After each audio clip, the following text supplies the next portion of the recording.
Spring board में इतिहास के आचार्य होने के नाते बेहद बेहद ढंग से एक इतिहास को परोस रहे हैं युवाओं के सामने। और वाकई में जो लोग अनभिज्ञ हैं वर्तमान के इतिहास से, हमारे लुप्त होते इतिहास से, उसको वापस में एक जो संजीवनी देने का काम कर रहे हैं राजवीर सिंह जी। मैं वाकई में आपका मुरीद हूँ। जिस प्रकार से यूट्यूब पर जो लोग आपसे जो पढ़ रहे हैं, जो लोग आपको देखते हैं, आप इतिहास की उन उन चीजों को बता रहे हैं जो वाकई में कभी हमें इतिहास के सामने देखने, इतिहास में पढ़ने को मिली ही नहीं। तो आपका इतिहास के प्रति जो शोध है उसके लिए मैं वाकई में आपको प्रणाम करता हूँ और आपसे निवेदन करता हूँ कि आप दुर्गादास जी की जीवनी पर और युवाओं को मार्गदर्शन दीजिए।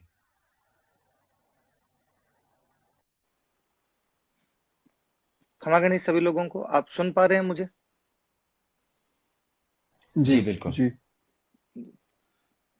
प्रताप सिंह जी खातरियावास, आदरणीय बाबू साहब राजेंद्र सिंह राठौड़, मेरे गुरुवर भगवान सिंह जी शेखावत, आप सबको प्रणाम मेरा। आज दुर्गादास जयंती के इस कार्यक्रम में आपने मुझे मौका दिया, इसके लिए मैं आप सभी जितने भी मित्रगण हैं उन सबका आभार व्यक्त करता हूँ। आज 21 अगस्त है। 21 अगस्त को हम दुर्गादास जी की जयंती मना रहे हैं। वाकई ये श्रावण शुक्ल चतुर्दशी है। हम सब जानते हैं कल रक्षाबंधन है। ये रक्षाबंधन से ठीक एक दिन पहले का दिन है। हम हमारी आपसी भाषा के अंदर बोलते हैं कि सावन की 14 है। 1695 विक्रम संवत जान, श्रावण शुक्ल चतुर्दशी, सोमवार दिन मान। आज ही के दिन विक्रमी संवत के 1695 को सोमवार के दिन दुर्गादास जी का जन्म हुआ था, जिसे हम आज उनकी जयंती के रूप में मनाते हैं। हालांकि पहले आदरणीय बाबू साहब राजेंद्र सिंह जी और प्रताप सिंह जी ने सब बातें उनके बारे में बोल दी, फिर भी मैं कुछ पहलुओं की तरफ अलग से इशारा करना चाहूं कि वास्तव में दुर्गादास जी को जब हम देखते हैं, दुर्गादास जी का जीवन देखते हैं, तो अक्सर उनके बारे में कुछ बातें हमारे सामने आती है कि वो एक निर्भीक व्यक्ति थे, एक स्वामी भक्त थे। मैं दुर्गादास जी को एक अलग नजरिए से देखता हूं हमेशा। मुझे लगता है दुर्गादास जी अपने समय के नहीं बल्कि अपने समय से बहुत साल पहले तक और बहुत साल बाद तक वैसा कूटनीतिज्ञ ना दुनिया में देखा गया, ना वैसा कूटनीतिज्ञ कभी दुनिया के अंदर आ पाएगा। अक्सर लोग जर्मनी के बिस्मार्क की बात करते रहते हैं कि वह समय आने पर अपने दोस्तों को अपने पास में ले आता था, कभी दूर कर दिया करता था, वो लोगों को जोड़ने का काम किया करता था। मुझे लगता है यदि कोई ढंग से दुर्गादास का इतिहास पढ़े तो वो शायद बिस्मार्क को विस्मृत कर जाए। एक व्यक्ति जिसने मेवाड़, मारवाड़ तथा आमेर की रियासतों को एक साथ लाने का प्रयास किया था, ना भूतो ना भविष्यति का प्रयास है। 1708 का देबरी समझौता केवल समझौता नहीं है, राजपूताने की धरती पूरी एक मेव हो रही थी। इस प्रकार उन मुगल बादशाहों के सामने तीन बड़े महाराणाओं को एक साथ एक ही मंच पर बिठाने का केवल कोई कर्तव्य कर सकता था तो केवल दुर्गादास राठौड़ कर सकता था। एक ऐसा व्यक्ति जिसे अपने बचपन में अपने पिता का स्नेह भी नहीं मिल पाया था। एक ऐसा व्यक्ति जो महज बहुत कम उम्र के अंदर एक राजा का विश्वास पात्र बन गया था। आप विश्वास नहीं करेंगे कि वो मात्र 20 वर्ष के थे जब धर्मत के युद्ध के अंदर लड़ रहे थे। धर्मत का युद्ध जिसमें जोधपुर महाराजा जसवंत सिंह जी दारा की सेना का नेतृत्व करने के लिए औरंगजेब के खिलाफ पहुंचे थे। कहते हैं इस युद्ध में दुर्गादास जी के 4 घोड़े मर गए थे। वो 20 वर्षीय युवक 5वें घोड़े पर सवार होकर खून में लथपथ होकर जब लड़ रहा था, जसवंत सिंह जी ने जब देखा कि एक योद्धा इतनी भयंकर बहादुरी से लड़ रहा है, पता चला दुर्गादास है। जसवंत सिंह जी ने कहा इसको निकालिए बाहर, ये आगे आने वाले समय में हमारे बहुत काम आने वाला है, इसका यहाँ पे मरना जरूरी नहीं है, ये जिंदा रहा तो ज्यादा काम आएगा। दुर्गादास के जीवन में ये बात सदैव दिखाई देती है कि कर्तव्य के लिए मरने वाले बहुत लोग हुए हैं जिन्होंने कर्तव्य के लिए जान दे दी। क्षत्रिय परंपरा ऐसे महान लोगों से भरी पड़ी है जो हंसते खेलते मर गए थे, जिन्होंने केवल अपना नहीं अपने परिवार का बलिदान दे दिया था। इस सिलसिले में हालांकि मैं बात से थोड़ा इतर हटता हूं, पर मुझे मेवाड़ के पत्ता चुंडावत याद आते हैं, जब चित्तौड़ के तीसरे साके में ना केवल वो खुद लड़ते हुए वीर गति को प्राप्त हुए थे बल्कि अपनी माता, अपनी पत्नी और अपने बच्चों को जोहर के हवाले करते हैं। कोई कवि बहुत अच्छा लिखता है उनके बारे में कि नाना गीगा गीगलीन जामन कामन गे भड़ बड़ा निज हाथ से उन कर्तव्य ऊंचो ने, कि कोई आदमी अपने हाथों से अपने बच्चों को जला देता है, इससे बड़ा और कर्तव्य क्या हो सकता है। पर उसने उस दिन बताया कि नहीं, कर्तव्य स्नेह से बढ़कर होता है, स्नेह कभी इससे ऊपर नहीं हो पाएगा। राष्ट्र धर्म के लिए, राष्ट्र भक्ति के लिए, अपने राष्ट्र के लिए, मातृभूमि के लिए मरना बहुत बड़ी बात होती है। पर इससे भी बड़ी चीज होती है मातृभूमि के लिए कष्टों को सहकर जिंदा रहना। दुर्गादास जी को धर्मत के युद्ध से निकाला जाना, मुझे लगता है केवल वही जिंदा रहना नहीं था। उसके बाद मुझे एक और वाकया याद आता है। काबुल के अंदर दुर्गादास जी जब एक बार कहीं शिकार खेलने के लिए गए हुए थे, थक कर हार कर सो जाते हैं। उनके ऊपर जब सूरज की किरणें गिरने लगती है, जसवंत सिंह जी वहां से निकल रहे थे और जसवंत सिंह जी उनके ऊपर छाया करते हैं। मारवाड़ के अन्य सरदार उनको कहते हैं कि महाराजा साहिब, आप महाराजा हो, एक अदने से साधारण से अपने एक सेनापति इस प्रकार छाया कैसे कर सकते हो? उस दिन जसवंत सिंह जी वहां कहते हैं कि जसवंत कयो जोए कोई घर रखवाड़ो दुर्गड़ो साची किदी सोए आछी आसकरणवत, कि एक दिन यह आसकरण का बेटा जो दुर्गादास है ये मारवाड़ की रक्षा करेगा। आप देखिए, उस व्यक्ति ने एक दिन नहीं 30 वर्ष तक मारवाड़ की रक्षा करने का काम किया था। लगातार उन मुगलों के सामने लड़ते रहना, उस औरंगजेब के सामने लड़ते रहना, जिसका एकमात्र कार्य सनातन संस्कृति को नुकसान पहुंचाना हो गया था। मुझे, मैं चूंकि राजस्थानी लिटरेचर का स्टूडेंट रहा हूं, तो मुझे ऐसे ये दोहे खूब याद रहे हमेशा। मुझे एक दोहा बहुत अच्छा लगता है जब मैं जसवंत सिंह जी के बारे में पढ़ता हूँ। जसवंत सिंह जी के बारे में कोई कवि कहता है कि पाड़ी जय प्रसाद मरुदर माए गया मरे, तो जानी जय जसराज गढ़े न थी। कि यदि मारवाड़ में गायों का कत्ल किया जा रहा है और मंदिर गिराए जा रहे हैं, तब ये देखना कि शायद अब महाराजा जसवंत सिंह जीवित नहीं बचे होंगे। उस अपने एक इतने बड़े महाराजा के मरने के बाद उसके राज्य को औरंगजेब जैसे शत्रु से 30 साल तक बचा के रखना, अपने उस महाराजा के पुत्र को केवल इस बात के लिए बचा कर रखना कि वो महाराजा कभी कहकर गए थे कि दुर्गादास एक दिन रखवाली करेगा। कहते हैं कि जब वहां जसवंत सिंह जी की रानियों को लेकर वहां से आ रहे थे, तो दुर्गादास जी के नेतृत्व में अन्य सभी सरदारों ने निश्चय किया था कि हम आने वाले समय में राजकोष से टका भी नहीं लेंगे, बिना राजकोष से धन लिए हम ये संघर्ष करते रहेंगे।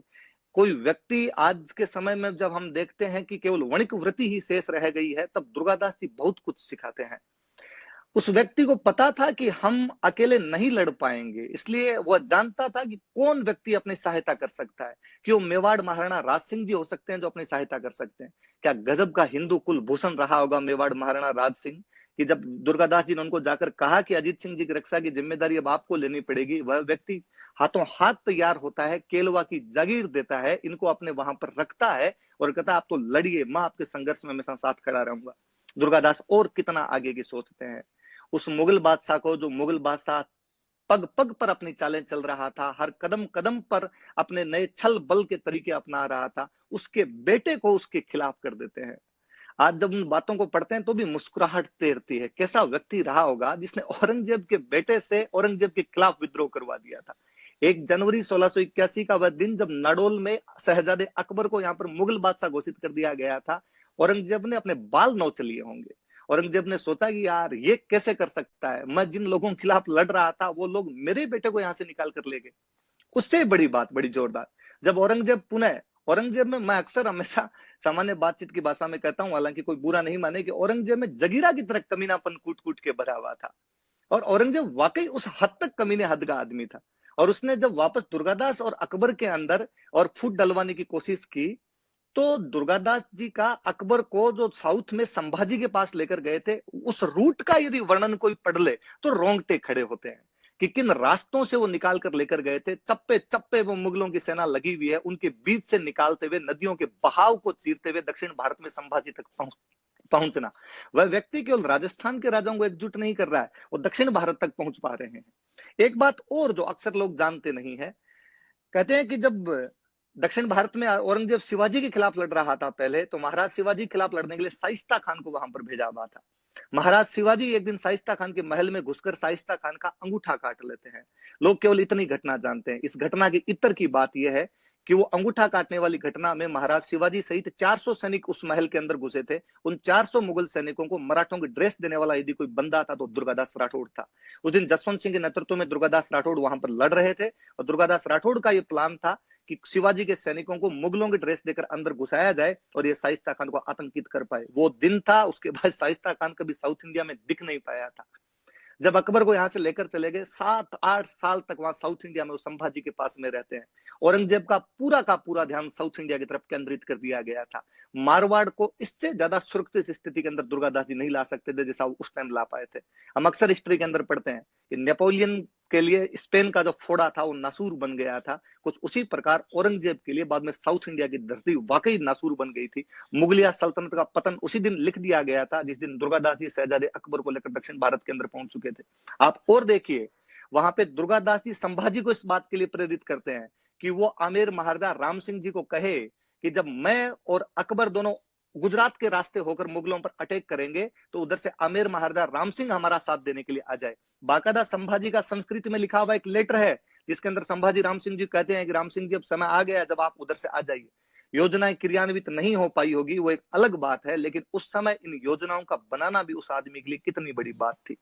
फिर अक्सर उनकी जिस पहलू के लिए बात की जाती है कि अकबर जिसके पुत्र पुत्री बुलंद अख्तर और सफीतुन्निसा आदरणीय बाबू साहब राजेंद्र सिंह जी पहले बता चुके थे, उनका जब यहाँ पर दुर्गादास जी पालन पोषण करवाते हैं, कहते हैं उनको जब सौंपा गया था, जब औरंगजेब ने कहा दुर्गादास को कि मुझे मेरे पोते पोती वापस दिए जाएं, औरंगजेब को मना कर देते हैं दुर्गादास जी। दुर्गादास जी ने कहा कि यार जब तू तेरे बेटे के खिलाफ हो गया था, इस बात की क्या गारंटी है कि पोते पोती को नहीं मारेगा? मैं मेरे दोस्त को जाकर ऊपर क्या जवाब दूंगा कि तूने मेरे पास तेरे पुत्र पुत्री छोड़े थे और मैं उनकी रक्षा ही ना कर पाया। औरंगजेब ने उनको कहा कि अरे नहीं, ऐसा नहीं होगा, आप मुझे सौंप दीजिए। ईश्वरदास नागर तो फुतुहात आलमगीरी नाम की बहुत महान पुस्तक लिखते हैं, उन्हें दुर्गादास जी के पास बातचीत के लिए भेजा गया। दुर्गादास जी को जब समझाते हैं ईश्वरदास नागर की आप दे दीजिए, मैं गारंटी देता हूं कुछ नहीं करेंगे, सफीतुन्निसा को भेजा गया था। कहते सफीतुन्निसा जब औरंगजेब के दरबार में पहुंची तो औरंगजेब बड़ा राजी हुआ, पोती के गले लगा और उसने कहा कि हिंदुओं के घर में रहकर आई है, हिंदुवाणी बना दी गई होगी, इसे कुरान सिखाई जाए, नमाज सिखाई जाए। सफीतुन्निसा ने कहा कि दादाजी मुझे ये सब आती है, मुझे कुरान भी आती है, मुझे नमाज भी आती है। अब की बार भौचंका होने की बारी औरंगजेब की थी। औरंगजेब ने कहा तो पर तुम्हें वहां पर ये कौन सिखाता था? तुम्हें ये कुरान कौन सिखाता था? नमाज कौन सिखाता था? उस बच्ची ने कहा कि बाबा जी सिखाया करते थे। बाबा जी कौन? दुर्गादास राठौड़। तो उसने कहा दुर्गादास तुम्हें पीटता नहीं था? उसने कहा नहीं तो, सबसे अधिक लाड ही वो रखा करते थे हमारे। तो मेरे खिलाफ तुम्हें भड़काता था कि नहीं तो, आपके बारे में कभी कोई बात ही नहीं की। तो उसने वापस कहा कि अब दुर्गादास कैसा दिखता है, क्या है, मेरे बारे में क्या कहता था, शरीर कैसा है उसका, कितना बूढ़ा हो गया है वो सफीतुन्निसा कहती है कि इन सालों में जब वो मेरे से मिलने के लिए आते थे, जब से थोड़ी मेरी उम्र बड़ी हो गई है, वो बीच में पर्दा तान दिया करते थे। क्या महान पुरुष रहा होगा जो दुश्मन की बेटी की तरफ भी आंख उठाकर नहीं देखता है। सफीतुन्निसा कहती है उस दिन कि बाबो कहत पुकारती जानू न उनरो वेश, कारण की निज नैन स्यूं देखियो नी दुर्गेश। मैं तो बाबा कह के पुकारा करती थी, उसकी वेशभूषा मैंने नहीं देखी, क्योंकि वो जब भी आया बीच में पर्दा तान के मेरे से बातचीत कर लिया करता था। दुर्गादास जी के खुद के बच्चे कभी दुर्गादास जी को बाबा बाबा नहीं कह पाए होंगे। वो ताज जिंदगी कभी अजीत सिंह और कभी बुलंद अख्तर सफीतुन्निसा को बचाने में लगा रहा। लेकिन एक व्यक्ति किस प्रकार अपना सर्वस्व होम कर देता है, बाकी लोगों के लिए अपने जीवन को बलिदान कर देता है, उसका बेहतरीन उदाहरण है। औरंगजेब जैसा शत्रु भी ये बात सुन के पिघल जाता है। औरंगजेब भेजता है दुर्गादास जी के पास संदेश, एक दिन औरंग यूं कयो रतन वालो कहीं विशेष, मांगो मुख स्यूं देऊं आस्करण दुर्गेश। कि हे आस्करण के बेटे दुर्गादास, तुम्हें क्या प्रिय है, जो तुम मांगोगे मैं तुम्हें वो दे दूंगा। सुनिए अगला दोहा, आप लोगों ने सुना होगा पर मनन कीजिए कभी इस पर कि क्या रिप्लाई है वो दुर्गादास का कि खग वालो जग वालो वालो मुरधर देश, श्याम धर्म वालो सदा नित वालो नरेश। मुझे संसार अच्छा लगता है, तलवार अच्छी लगती है, संसार में जो मरुधरा का देश है हमारा वो अच्छा लगता है, मेरा स्वामी भक्ति अच्छी लगती है, पर इन सबसे अच्छा मुझे अजीत सिंह लगता है। हे औरंगजेब, यदि तुम अजीत सिंह को राजा बनाने के लिए तैयार हो तो मैं तुम्हारी तमाम बातें मान लूं, इसके अलावा मैं किसी भी बात को मानने के लिए तैयार नहीं हूं। कितने प्रलोभन दिए गए होंगे उस व्यक्ति को, कितने प्रलोभन दिए गए होंगे उस व्यक्ति को। औरंगजेब ने कहा कि हम तुझे मारवाड़ का राजा बना देंगे, तू कहेगा वो तेरे को मनसब दे देंगे, तू हमारी तरफ आ जा। लेकिन उस आदमी ने एक बार भी मन में डिगमिगाया नहीं, एक बार भी यह नहीं सोची कि मैं पाला बदल कर उधर चले जाऊं। वह हर बार उन लोगों को छकाता रहा। 30 साल तक लड़ाई करना अपने आप में बहुत बड़ी चीज होती है। मुझे फिर याद आता है 30 साल की लड़ाई के बाद में सांभर का युद्ध होता है। सांभर का युद्ध वाकई तो दुर्गादास राठौड़ की वीरता और उनियारा के उन नरुकों के लिए याद किया जाना चाहिए। क्या लड़े थे उस युद्ध में, मुगलों के सैयदों की सेना के झंडे तक छीन लिए थे सांभर के उस मैदान के अंदर। दुर्गादास जी जब सांभर के युद्ध में लड़ रहे थे वो 70 बरस के थे। दुनिया के इतिहास में ऐसा अन्य कोई बात बताइए जब एक 20 साल की उम्र में धर्मत का युद्ध लड़ रहा है योद्धा और 70 साल की उम्र में भी एक योद्धा वापस सांभर का युद्ध लड़ रहा है। राजस्थान के इतिहास में भी आप पढ़ेंगे तो आपको दो ही लोग मिलेंगे जो इस प्रकार इतने सालों तक युद्धों के अंदर रहे थे, या तो कोटा के जालिम सिंह झाला या बाद में मारवाड़ के दुर्गादास राठौड़। बात इतर होती है, लेकिन जालिम सिंह झाला के बारे में भी हम कुछ भी नहीं जानते हैं, जबकि वह उसने अंग्रेजों को, पिंडारियों को, मराठों को अपनी अंगुलियों पर नचा कर रख दिया था। उसी प्रकार दुर्गादास जी का कैरेक्टर है अपने आप के अंदर। और जब सांभर के युद्ध के बाद मुझे यह भी बड़ा अजीब सा लगता है, जब अक्सर ये कहा जाता है कि अजीत सिंह जी ने उनको देश निकाला दे दिया था, कोई यदि ढंग से थोड़ी सी चीजें पढ़े तो यह है कि सांभर वाले युद्ध के बाद में सवाई जयसिंह और अजीत सिंह यहाँ पर जब राजा बनते हैं, सांभर को सामलात घोषित किया गया। सामलात का मतलब था कि अब दोनों की है। आजादी तक सांभर का जो नमक था उसका हिस्सा आधा मेवाड़ को, सॉरी, आधा आमेर को और आधा जोधपुर को मिलता रहा था। तो कहा गया दुर्गादास जी को कि आप जाइए और जाकर अमर सिंह जो महाराणा थे, मेवाड़ महाराणा थे, उनसे बात कीजिए और उनको भी लेकर आइए, उनको भी शामिल कीजिए। दुर्गादास जी उनको वहां पर लेने के लिए गए थे, उसके बाद दुर्गादास जी वापस नहीं लौटे। कारण कई रहे होंगे, क्योंकि अब अजीत सिंह खुद महाराजा बन गए थे, इसलिए थोड़े बहुत क्लेश रहना शुरू हो गए होंगे। पर सीधे सीधे जो अजीत सिंह पर भी लांछन लगाए जाते हैं कि उन्होंने निकाल दिया था, तत्कालीन चीजें इस तरफ भी कोई इशारा नहीं करती है। वो स्वैच्छिक निर्वासन ही ले गए थे। शायद उस व्यक्ति ने इस बात को भी पहचान लिया था कि अब अपनी यहाँ पर आवश्यकता नहीं है।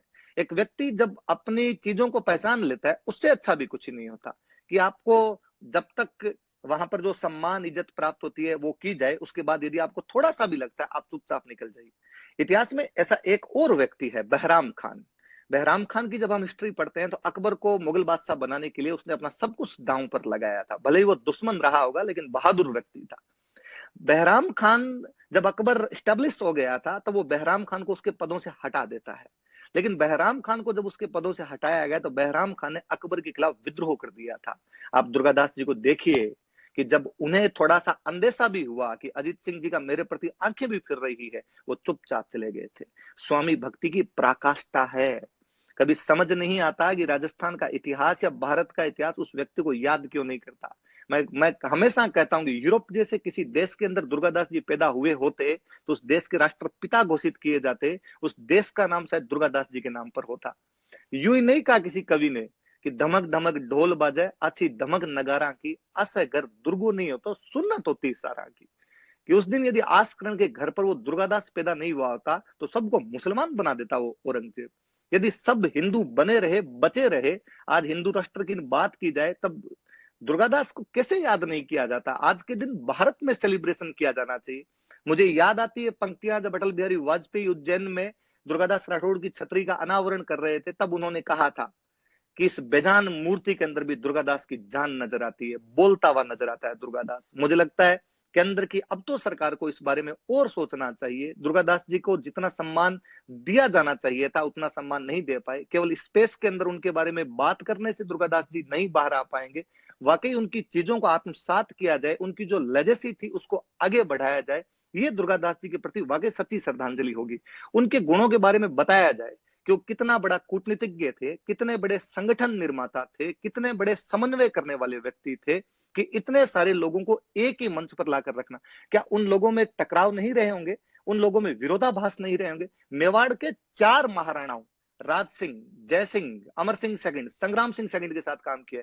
जय सिंह और अमर सिंह सेकंड के बीच की जितनी लड़ाइयां हुआ करती थी, आपस में मनमुटाव हो गए थे बाप बेटे के अंदर, दुर्गादास जी को बुलाया जाता कि आप आइए। संग्राम सिंह सेकंड के टाइम में रामपुरा भेजा गया। रामपुरा के संग्राम सिंह जो चंद्रावत थे वो बागी हो रखे थे। संग्राम सिंह चंद्रावत को यहाँ पर वापस लेकर आइए, वापस लेके आए दुर्गादास जी, आप बागी नहीं हो सकते। कालांतर में वह बंदा, जब उसे लगा कि अब अपनी जरूरत किसी भी चीज के लिए नहीं रहेगी, अब जो अपने है जितना जीना था उतना अपने सब कुछ कर चुके हैं, अब अपने को भगवान का नाम लेना चाहिए, वो उज्जैन चले जाते हैं। शिप्रा नदी बेहद सौभाग्यशाली है जिसने अपने अंतिम सालों में उस व्यक्ति को दुलार कर अपने पास में रखा था। पूज्य श्री तन सिंह जी शिप्रा के तीर में बहुत अच्छा लिखते हैं। वो लिखते हैं कि दुर्गादास जी जब वहां पर रह रहे थे, शिप्रा के तीर रह रहे थे, तब अक्सर अपने मारवाड़ को याद करते होंगे। मारवाड़ की तरफ से आने वाली गर्म हवाओं को आलिंगन करते होंगे। वो कहते होंगे उन गर्म हवाओं को कि हवाओं, कभी जब दोबारा मारवाड़ की तरफ लौट के जाओ तो कहना कि आपका सेवक आपकी आज्ञा का सदियों तक पालन करता रहेगा। धरती बदल जाएगी, आसमान बदल जाएगा, इतिहास, काल व इंसान बदलेंगे, लेकिन दुर्गादास राठौड़ आपकी आज्ञा कभी नहीं बदलेगा। आपको ये लगा कि मुझे मारवाड़ नहीं आना चाहिए, मैं मारवाड़ नहीं आऊंगा। वो बहुत अच्छा लिखते हैं तन सिंह जी उसके अंदर आगे, कि वो कहते हैं कि फिर भी यदि कभी लगे मारवाड़ को कि दुर्गादास की आवश्यकता है, मुझे कहना, मैं बिना पैरों में चप्पलें डाले वहां से भागता हुआ आ जाऊंगा। इटली के एक योद्धा हुए गेरिबाल्डी, मात्र 1000 सैनिक थे उनके पास में। 1000 सैनिकों लेके इटली का नीचे वाला हिस्सा, नेपल्स वाला जो हिस्सा है, उसको इटली का एकीकरण करते हैं। उसके बावजूद इटली में उस व्यक्ति को महायोद्धा माना जाता है। और कहते हैं कि जब बारी आई थी राजा बनने की, तो गेरिबाल्डी एक थैले के अंदर सूखे बीज उठाकर किसी द्वीप पर चले गए थे और वहां पर जाकर खेती करने लग गए थे। अक्सर हम राजस्थान का इतिहास पढ़ाते समय कहते हैं कि दुर्गादास जी राजपूताने के गेरिबाल्डी थे। मुझे लगता है यार, गेरिबाल्डी उसके सामने कुछ ही नहीं लगता। 1000 आदमी लेके 6 महीने तक लड़ाई नहीं की थी उस आदमी ने।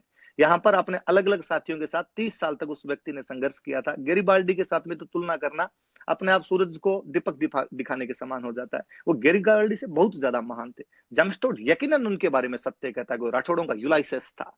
कि या तो जब यूनानियों पर विपत्तियां आ गई थी, तो इसी प्रकार यूलाइसेस उनके लिए लड़ा था, या इसी प्रकार से बाद में दुर्गादास जी लड़ते रहे थे। मैं समस्त आप लोगों ने देखा होगा, मैं फिर आप लोगों को कहना चाहूंगा, आप कभी एएच मुलर का बना हुआ वो एक तस्वीर देखिए। एक जर्मन एएच मुलर है, जिन्होंने बहुत अच्छी तस्वीर बनाई दुर्गादास जी की। जिस तस्वीर में दुर्गादास जी घोड़े की पीठ पर बैठते हुए एक भाले की नोक से और बाटियां सेक रहे हैं। कितना अच्छा दोहा कहा होगा किसी ने उसके बारे में कि 8 पहर 24 घड़ी घुड़ले ऊपर बास, सेल अणिशु सेकतोन बाटी दुर्गादास।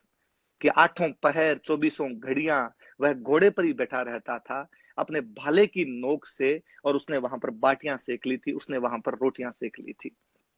वाकई 30 साल तक उस व्यक्ति को यह समय नहीं मिला था कि वो ढंग से रोटियां भी खा सके। मराठों ने अपने इसी प्रकार के योद्धा बाजीराव को इतनी अधिक तारीफें की है जिसकी हद नहीं। बाजीराव बल्लाल वाकई बहुत महान योद्धा थे। उनके बारे में कहा जाता है उन्होंने ताजिंदगी घोड़े पर बिता दी थी। पर आज यदि लोगों को पूछा जाए तो बाजीराव बल्लाल के बारे में ज्यादा जानते हैं, राजस्थान से बाहर भी लोग उनको जानेंगे, उनके महाराष्ट्र से बाहर लोग उनको जानेंगे। दुर्गादास जी वो सम्मान कभी नहीं प्राप्त कर पाए, जबकि यकीनन वो मारवाड़ के अणबिंधीय मोती थे। ऐसा मोती जिसको कभी बिंधा भी नहीं जा सका था, जिसके अंदर कभी छेद भी नहीं किया जा सका था। अंतिम समय तक उस व्यक्ति का केवल यह रहा कि राजपूताने को किसी प्रकार से एक कर दिया जाए। आज जब पॉलिटिकल पार्टीज को, आज जब सामाजिक संगठनों को एक करने की बात आती है, सबके दिमाग में सबसे पहले दुर्गादास आने चाहिए। कि उस समय उस प्रणपाल दुर्गादास ने अलग अलग राजाओं को, कितने उन राजाओं के अंदर आपस के अंदर ईगो रहते होंगे, उनके ईगो को सेटिस्फाई करते हुए तीनों को एक मंच पर लेकर आना। देबारी वाले समझौते से ठीक पहले जब मीटिंग होती है तो उसमें अमर सिंह, सवाई जय सिंह और अजीत सिंह एक ही थाली में बैठकर खाना खाते हैं। ये केवल और केवल दुर्गादास करवा सकते थे कि उन तीनों को एक मंच पर ला सकते थे। पिछले कई सालों से चली आ रही आमेर और मेवाड़ की जो प्रतिद्वंदता थी, उसको कहीं ना कहीं धराशायी करने का काम करते हैं, तो केवल और केवल दुर्गादास जी कर सकते थे। अमर सिंह सेकंड ने अपनी बेटी चंद्र कुंवर की शादी सवाई जय सिंह से कर दी थी उस टाइम। इससे बड़ा और क्या हो आपस में मेल मिलाप बढ़ाने का। तीनों रियासतें मिलकर जब भी मुगलों से लड़ी है, धज्जियां उखेड़ी है। उन युद्धों के बारे में तो कोई जानता नहीं। और मानवता उस व्यक्ति की, खेतासर वाले युद्ध के अंदर जब अमर सिंह राठौड़ नागौर वाले जो थे, उनके जो पोते थे इंदर सिंह राठौड़, वो मुगलों की तरफ से लड़ने के लिए आए थे।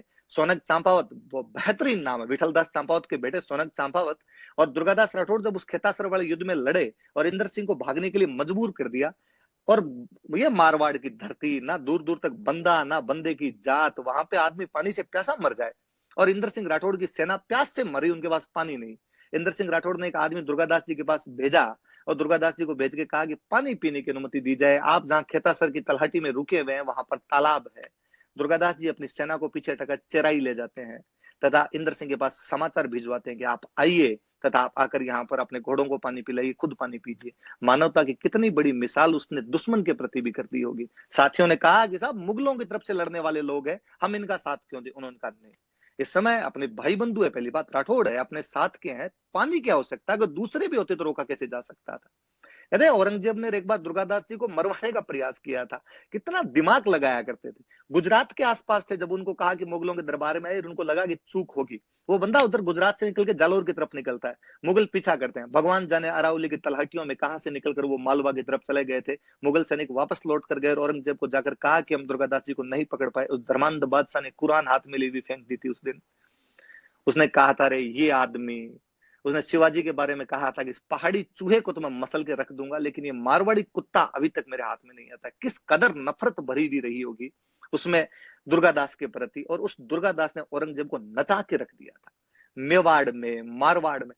अक्सर हिस्ट्री में इतने सालों से पढ़ाया जाता है, मुगल साम्राज्य के पतन के कारण क्या थे कि औरंगजेब के अंतिम समय में विद्रोह हो गए थे, इस वजह से मुगल, कोई ये नहीं जानता कि उन विद्रोहों के पीछे केवल और केवल एक आदमी काम कर रहा था, दुर्गादास राठौड़ था।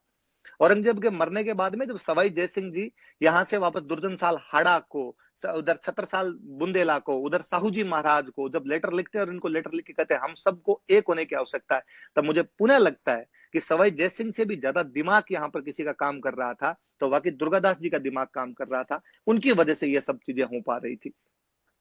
एक व्यक्ति जिसको हर राजा अपने, इवन मुगलों तक ने उन्हें अपने पास बुलाने का प्रयास किया है। 1713 में जो फर्रुखशीर की बात नहीं मान रहे थे अजीत सिंह जी, फर्रुखशीर ने एक बड़ी सेना अजीत सिंह जी पर भेज दी थी। अजमेर कब्जा कर लिया था, अजमेर में कब्जा कर लिया तो एक बड़ी सेना भेजेगी, तो अजीत सिंह जी तो अजमेर खाली करके हालांकि निकल गए थे, निमाश ठाकर साहब को अजमेर देके चले गए थे, और निमाश ठाकर साहब बड़ी बहादुरी से उसके अंदर लड़े थे उस युद्ध के अंदर, और आसानी से अजमेर पर कब्जा नहीं करने दिया था। तब सादड़ी रहा करते थे दुर्गादास जी। दुर्गादास जी को कहा मुगल बादशाह ने कि तुम भी अजीत सिंह के खिलाफ लड़ने के लिए जाओ। अक्सर जब हम बात करते हैं कि अजीत सिंह जी ने दुर्गादास जी को निकाल दिया है, उनके बीच में किसी भी प्रकार की ऐसी बातें रहेगी, हुए भी होगी, दुर्गादास जी सादड़ी से बाहर नहीं निकले थे। उस व्यक्ति के लिए स्वामी भक्ति कितनी प्रिय थी कि वह आदमी इस बात के लिए कि नहीं, मेरा स्वामी भले किसी प्रकार का हो सकता है, लेकिन मैं मेरे स्वामी के खिलाफ नहीं जाऊंगा। आज जब हम पल पल बदलते हुए लोगों को देखते हैं, तब दुर्गादास जी का चरित्र और शिक्षा देता है कि कठिन परिस्थितियों में भी यदि कोई आदमी अपने कर्तव्य पर रहने की सोच ले, तो उस व्यक्ति को कोई भी परिस्थितियां नहीं डिगा सकती है, कि परिस्थितियों के कारण कभी ऐसा नहीं हो सकता कि कोई भी व्यक्ति जो है वो हार जाए और हो जाए। हारना होता तो उन दिनों में हार सकते थे वो।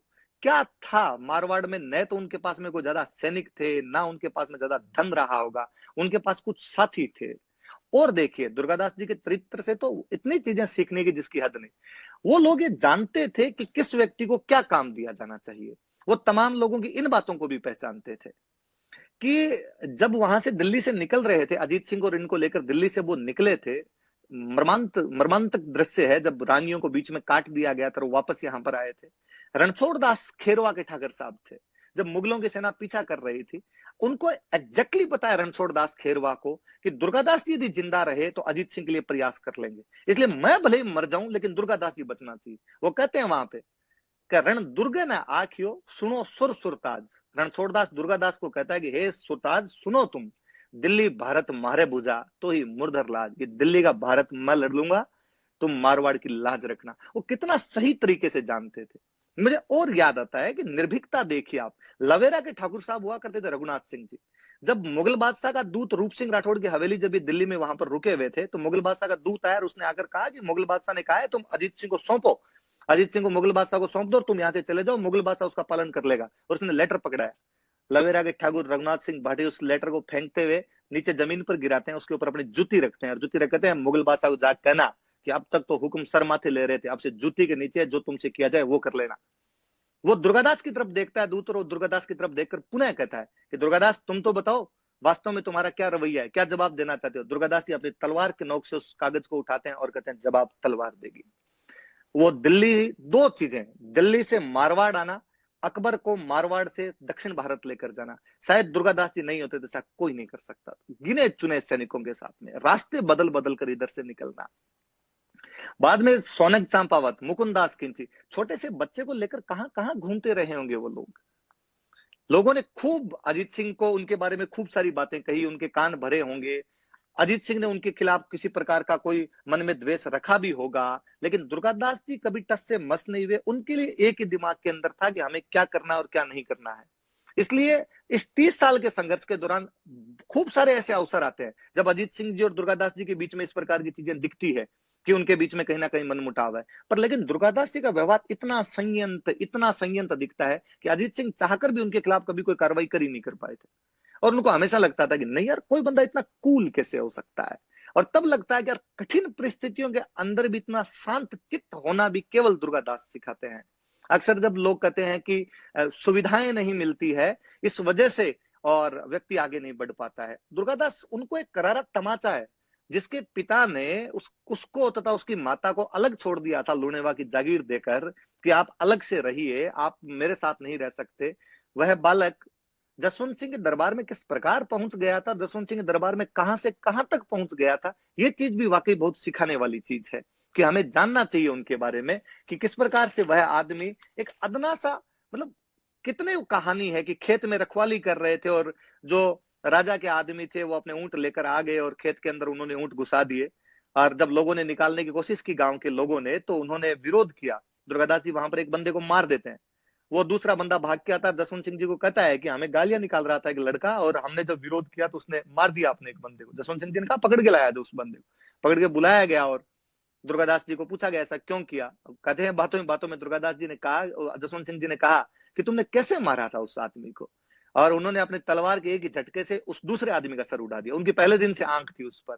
जसवंत सिंह के दरबार में, जसवंत सिंह के सामने, जसवंत सिंह के आदमी को एक बंदा मार देता है, कितना निर्भीक रहा होगा, सच को सच कहने से कतराया नहीं। उसने कहा साहब ये देख लीजिए। जसवंत सिंह ने कहा अरे हो कौन तुम। उसने कहा साहब मैं आस्करण जी का बेटा हूं।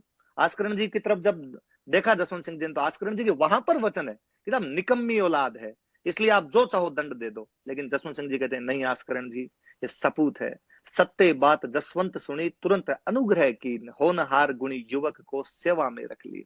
किस होनहार युवक को उन्होंने हाथों हाथ अपनी सेवा के अंदर रख लिया था कि नहीं ये बहुत सही युवक है, इसका किसी भी प्रकार से अपने साथ में रहना बहुत जरूरी है। 1718 में जब 80 साल की उम्र हो जाती है, 1775 के अंदर वो विक्रमी संवत मार्गशीर शुक्ल एकादशी को वहां पे शिप्रा नदी के किनारे अपने प्राण छोड़ते हैं। उज्जैन की शिप्रा नदी का वो तट प्रत्येक भारतवासी के लिए प्रातस्मरणीय होना चाहिए। वह महापुरुष जो है वो हमेशा याद किया जाना चाहिए। राजस्थान के प्रत्येक व्यक्ति को जीवन में एक बार उज्जैन में उनकी छतरी पे तो जाके श्रद्धा सुमन अर्पित करने ही चाहिए। उस व्यक्ति के यदि हम दर्शन नहीं कर पाए, उसकी छतरी पर नहीं जा पाए, ये अपने आप में करारा तमाचा है हमारे पर कि एक ऐसा व्यक्ति जो समाज के लिए इतना कुछ करके गया था, जिसने, आज बात करते हैं लोग, अभी हम सब बात करते हैं लोगों को एकजुट करना चाहिए, एक हो जाना चाहिए। आज से 300-400 साल पहले वो आदमी यही बात कर रहा था। मुझे लगता है जब हम कहते हैं कि 1 नवंबर 1956 को राजस्थान का एकीकरण संपन्न हुआ था, पॉलिटिकली जब राजस्थान के बारे में पढ़ते हैं, मुझे लगता है इसकी शुरुआत बहुत साल पहले 1708 के अंदर दुर्गादास जी कर चुके थे, जब वो राजस्थान को एकजुट करने का प्रयास कर रहे थे। उसके बाद तो केवल प्रक्रियाओं की क्रियान्विति होनी जरूरी थी। वो क्रियान्विति भले ही 1956 में हुई हो या 1947 1949 में हुई या उसके बाद में हुई हो, लेकिन उनके नींव का पत्थर है वो दुर्गादास जी रख गए थे। पर हकीकत वही दूसरी है कि अक्सर नींव के पत्थर याद रहते ही नहीं। हम कंगूरों को देखते हैं, उन कंगूरों के बारे में पढ़ते रहते हैं। मुझे मेरे पापा बचपन से एक बात बताया करते थे, वो भैरव सिंह जी शेखावत थे, उनके बारे में अक्सर मुझे बहुत अच्छी बातें बताते। पापा बचपन में सुनाते कि भैरव सिंह जी वह व्यक्ति थे बीजेपी के अंदर कि बीजेपी में कोई कहीं का नेता भी यदि बीजेपी वालों में कोई दूसरी पार्टी का नेता बनती नहीं तो वाजपेयी जी भैरव सिंह जी को भेजते कि तमिलनाडु में जयललिता को मनाना है तो भैरव सिंह जी को भेजा जाए।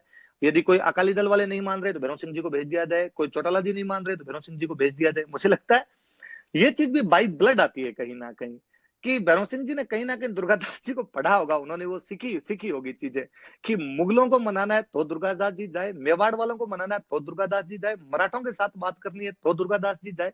दुर्गादास जी सब जगह हुआ करते थे। मैं जब कल से मैं देख रहा था, जब आप लोग ये कार्यक्रम करवा रहे थे और मैंने जब पोस्टर देखा, पोस्टर में मैंने मेवाड़ कुलभूषण लक्ष्यराज सिंह जी, आदरणीय बाबू साहब राजेंद्र सिंह राठौड़ और प्रताप सिंह जी खाचरियावास को देखा। मैंने एक बार पुनः देखा कि सिसोदिया, राठौड़ और कछवाहा वापस एक मंच पर एकत्रित किए जा रहे हैं।